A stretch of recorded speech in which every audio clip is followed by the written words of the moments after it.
The men who change most are those who would stay the same, and the men who stay the same are those who seek change. What can we learn from this? The Book of Awakenings. Secaucus, August 16th, 68 CE. The morning sun burned down upon the desert as it braced for another day. There was little green to see, only endless brown rock naked against the coming heat. High cliffs plunged vertically to the valley floor, crumbling steadily into the piles of sand which grew slowly at their feet.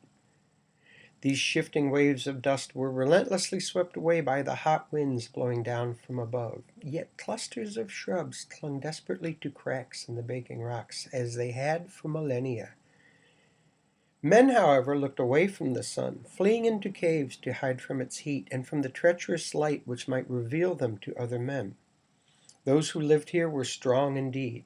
They had wandered these hills for years, roasting in the light by day and freezing in the dark at night.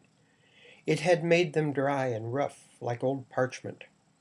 Men in the desert were hard, or they were dead, for there was no appeal to its judgment, or to the mercy of those who traveled it carrying swords. This was a terrible place to wage war. Thirsty men in armor would climb slowly up a cliff face, while those in the caves above would drop rocks on them and shoot them with arrows. When a man was injured, he might lie in the sand, perhaps for days, before dying of blood loss and dehydration. Buzzards would sit nearby, waiting to pick out his open eyes. Then the jackals and hyenas would swarm in to fight over his drying flesh. A week after the fight, you could find the battlefield by following the smell on the wind, if you had the stomach for it. Such were Enoch's thoughts as he took his turn at guard in the tower.